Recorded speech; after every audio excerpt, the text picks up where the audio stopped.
and the people who love them. Hello, this is The Thing About Cars, coming to you as always from Strongbox West in beautiful Atlanta, Georgia. Today at the table we have our usual full house. Beka. Ronny. Ben. And I'm Mickey. Just a couple items of housekeeping. We are heading to the C5 car show at the Brookhaven Arts Festival on October 21. We hope to see you there.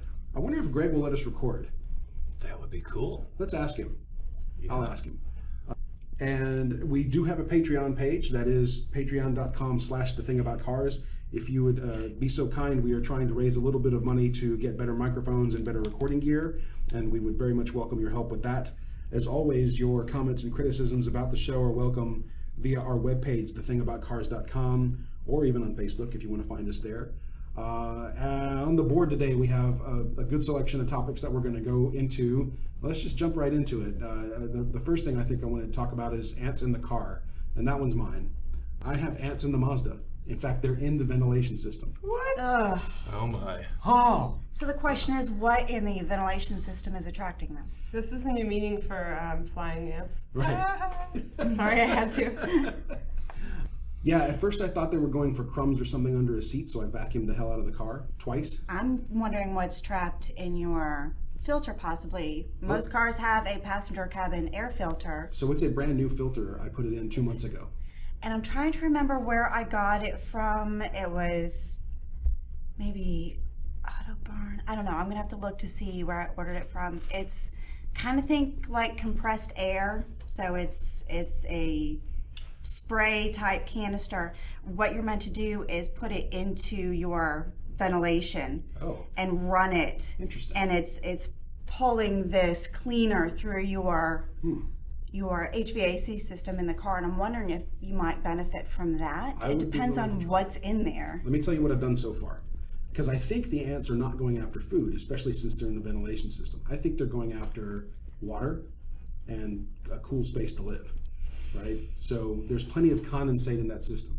If I turn the AC button off and let it run, it blows out a ton of humidity for a while until the system's dry. So what I did last night on the way home is I opened up all the windows and cranked the thing up to 90 degrees and just blasted the system just to see if I could desiccate the entire thing. The ants did not like this. And so I think I saw fewer ants in the car this morning than I did yesterday. I've also gotten diatomaceous earth and sprinkled that over parts of the carpet and in between the car seats. Becca gave me a funny look. Diatomaceous earth. Sorry. No, when you said that, Yeah. well, if you want to explain what it is, I can explain. Yeah, go for it. It's silica. It's silica, and you can buy it at like Home Goods, Home Depot, or not Home Goods, Home Depot or like Lowe's. Insect control. Yeah, it helps insect kill food. insects as long as it stays dry. The moment it gets wet, it's ineffective completely. But the whole point, it's meant to shred their exoskeletons, and that's it why dries them out. It That's cuts little tiny cuts in their exoskeletons, and then they like dry out completely. And well, it depends on the size of husks. the critters too. Kinda When cool. you use when you own frogs, it's to shred the mites because they're so tiny. But that's the funny look. Since that's what popped into my head, I'm thinking of you pouring this into your HVAC system, No.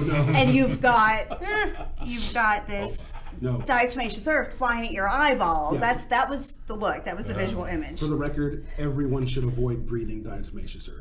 Oh yeah. And don't put it in your eyeballs. Do not put it in your eyeballs. Do not put it in your ventilation system. Just put it on the ground and leave it there. Although it's actually incredibly safe in the big picture. I use it in the house where I have cats, and they're fine. It's Oh, it's because edible. cats Yeah. are large, Yeah. so it's Yeah. You can buy food-grade diatomaceous earth. It says that on the package.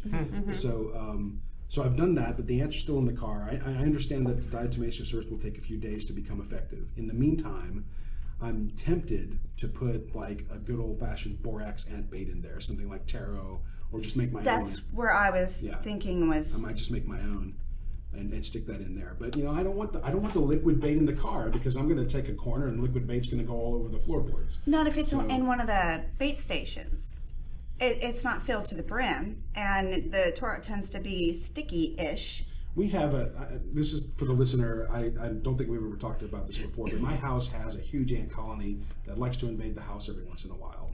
We have tried everything in the world with the nice extermination company to try to blast these things to kingdom come, but they're ants. There is no reasoning with them. They just keep coming back, and they keep coming back hard.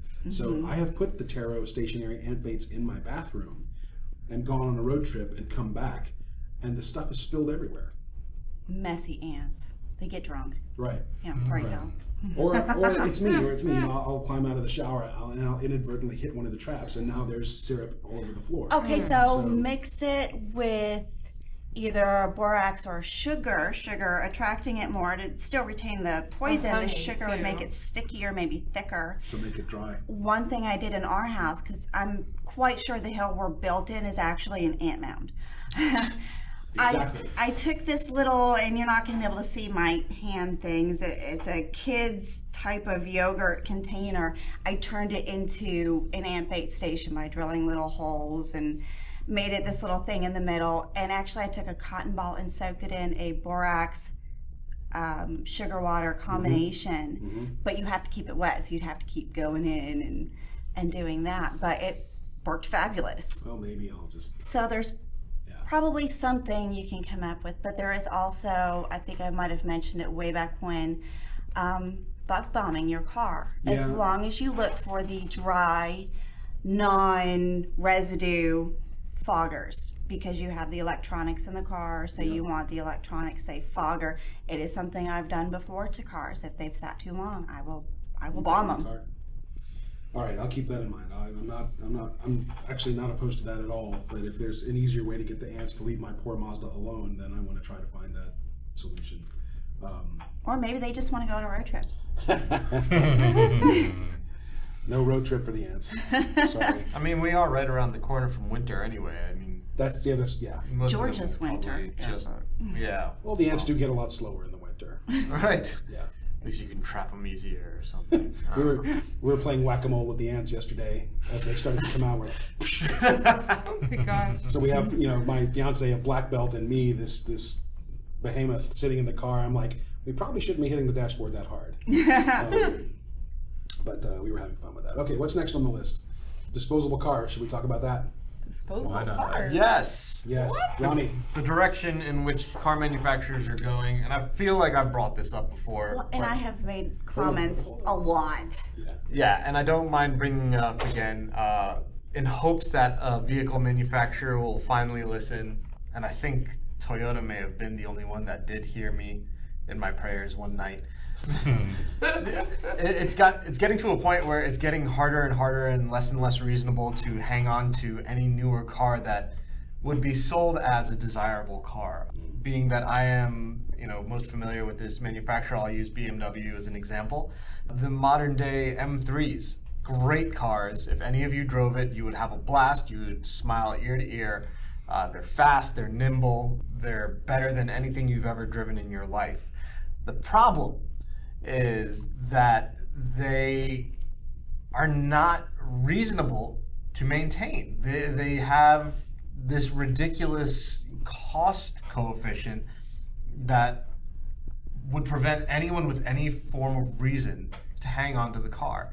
And it's already started in the 2008 model M3s, the V8 with the S65. Beautiful sounding car, super fast, super good looking, etc., etc.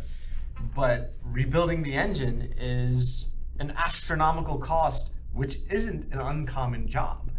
The engines have been known to fail anywhere between 30 and 60,000 miles. If you're Wait a minute. Total engine failure at 30? 30,000, yeah. Holy mackerel. You can drop a valve at 30 if you drive it as hard as it's supposed for my to. Honda Civic No more right picking now. on Ford, people. I'm telling you.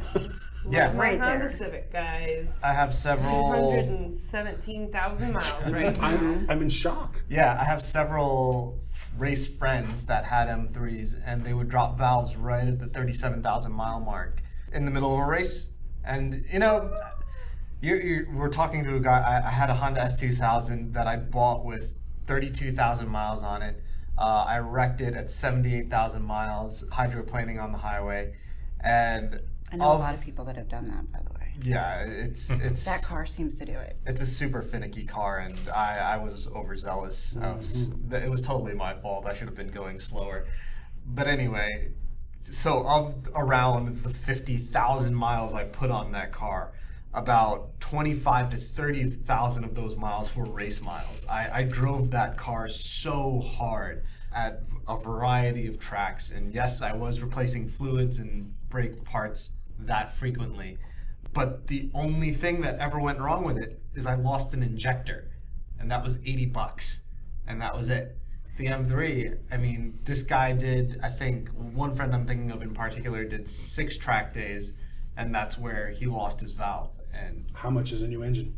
brand new, somewhere around $60,000. What? Yeah. 60,000 for an engine? Yeah, back when we were pricing them out, and this was back in 2009, 2010, they were somewhere around $60,000 for the engine. It was obscene. Unbelievable. But the thing crossing my mind is you're talking about blowing it on the racetrack or how many race miles. Not everybody listening is a race car driver. So We only wish we were. Right. How many of these problems surface when you're driving it like Joe Blow next door?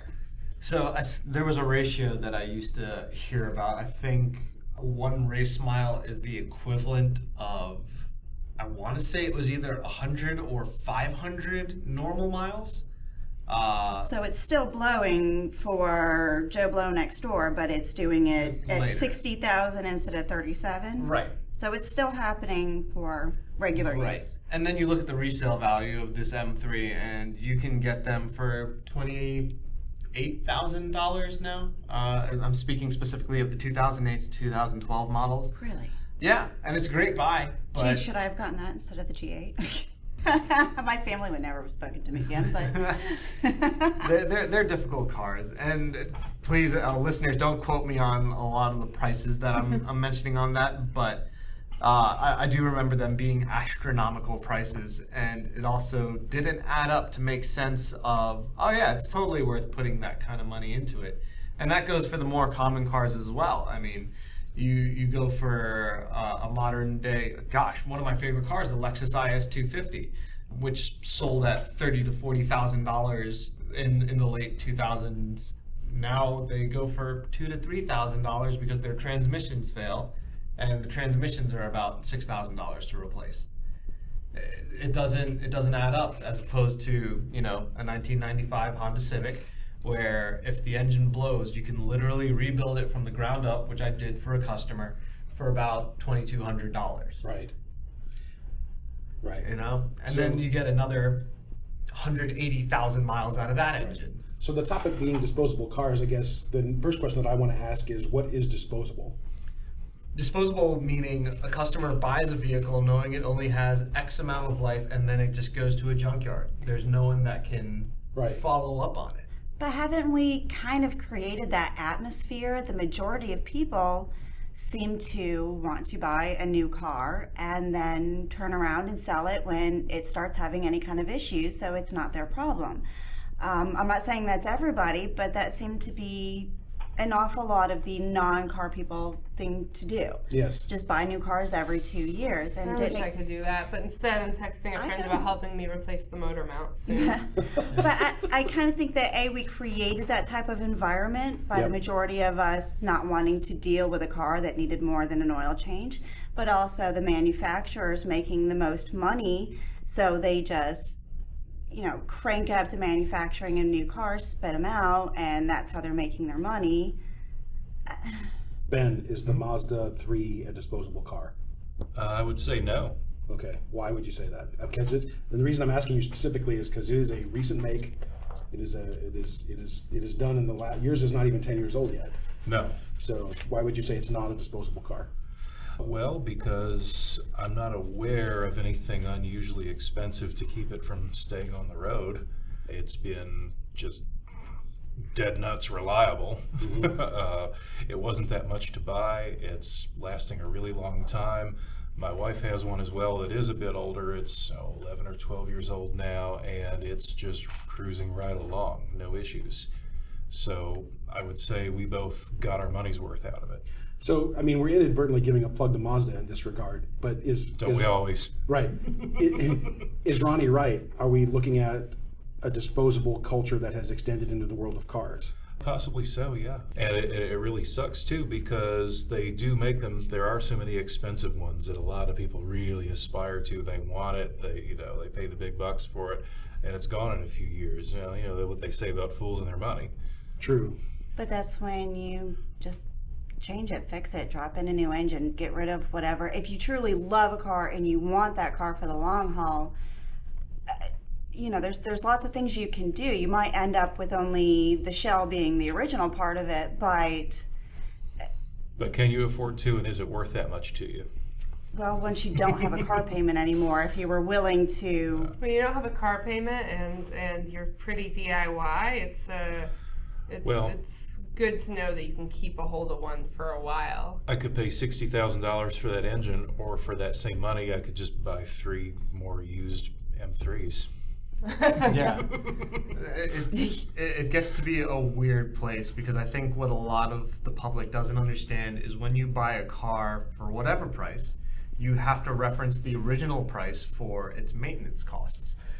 So in the case, I have 2 BMW engines just sitting in my garage from a 2004 525 and a 530. And once upon a time, those engines were somewhere around the $9,000 mark. And I'm I'm trying to sell the engines on Craigslist and wherever else.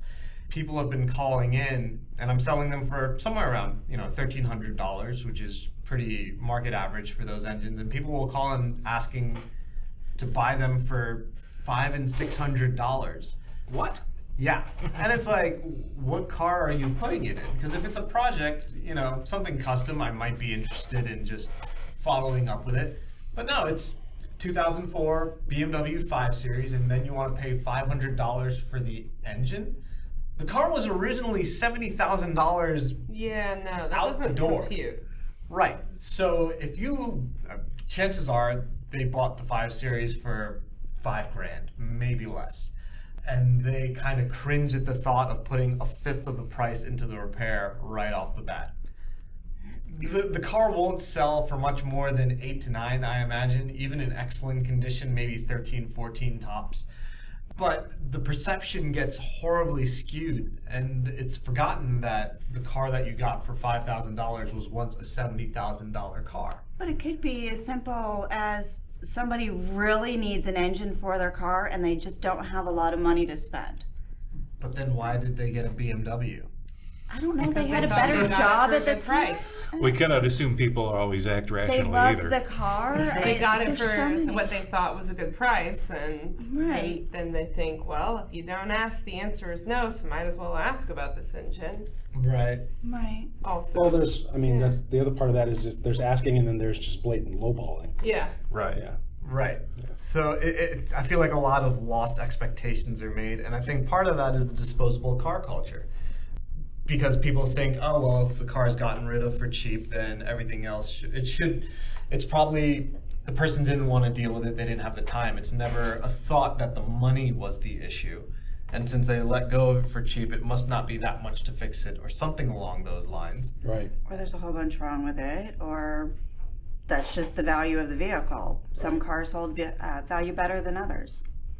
Right. And it's gotten disheartening to see how many manufacturers have leaned towards the 80 to 100,000 mile model of, well, if the car lasts that long, we've made our money, the initial consumer is happy. Mm-hmm. It almost feels like they want to bone the third and fourth owners. Yeah, But- that's pretty much what they're concerned about is the initial customer. But I feel like the third and fourth owners are the ones that make long-lasting communities and cultures and stuff. I don't think Corvette owners are based off of, C7s only. It's Right, no, and C4 and the C3 owners that are... And I totally agree. And I don't know. I know I've at least thought about this before.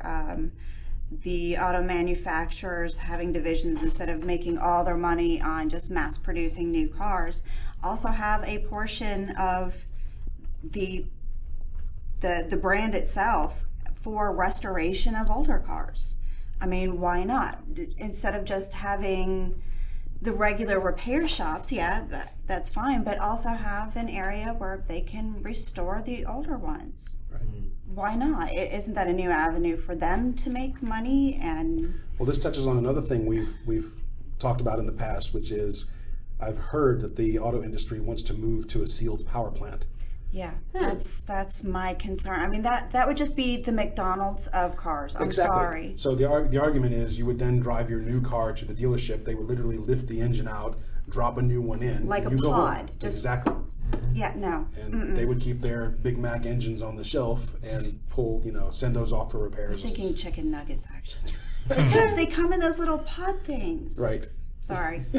I'm hand gesturing the clamshell here. Right. Anyway, this may be a topic for the other day, and I think we are rapidly running out of time. Is there anything else we need to say about this topic to put it to bed? Yeah, quit making disposable cars. Right. Yeah, make something that we can pass on to our kids without worrying about it eating through our mortgage payments or something. There you go. That's a Stop great mass producing, and that is actually part of it. The cars, as far as longevity, are getting worse and worse, and more disposable. But the cost of cars is going up and up and up. In some cases, unreasonably so. And it just it doesn't seem to balance. But it seems like people are Well, allowing especially it. here in Atlanta, we see it firsthand because we've got the biggest wealth gap in the whole country here, and we see people driving ridiculous cars down the road, but they don't even know what they're doing. But, and the idea, I'm sure people look at the cars and say, oh, you're driving that POS because you can't afford anything else. We ought to put stickers on the back. I want to drive this car. My car is better than your new car. Right. Something along those lines. No, I want this one. All right. On that note, let's just wrap things up. Thanks for listening, guys. Yes, thanks for listening. thanks for Don't joining forget us. our Patreon page. Which is where? What is it? Patreon.com/The Thing About Cars. Exactly. And don't forget about Facebook page. That's true. And The we Thing always, About Cars. Right, Yes. the thing And about cars. subscribe to. Yes, like and subscribe. That's what my kids' videos all say. Like and subscribe us. And actually, we've got great listeners, and we do get good feedback and comments from folks. So if you do have further questions, car questions, or it doesn't even have to be about a car; it could be about a driver. That's Oh, right. in that case. So drop us a line, let us know. Otherwise, until then, we are The Thing About Cars, and we will look forward to seeing you next time. Thank you. Bye. Thank you for listening. This has been The Thing About Cars. We'll see you on the road.